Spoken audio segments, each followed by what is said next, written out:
How to make a Facebook account private. First of all, go ahead and open up the Facebook application on your phone. You are now in the Facebook homepage where you can view posts from your friends and pages that you follow. On this page, go to the bottom panel and tap on Menu. Scroll down and go to Settings and Privacy. Then, tap on Settings. Here, go to the Tools and Resources section and tap on Privacy Checkup. Now, tap on Who can see what you share.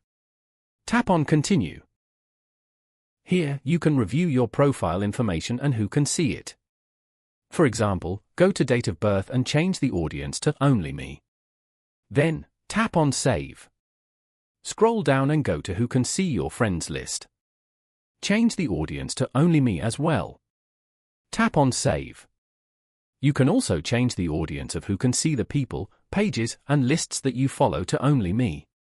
After that, tap on Next at the bottom.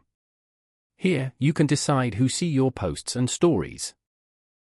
Change the audience to Only Me over here as well. Once you're done, tap on Next again. You're all set now and have successfully made your account private.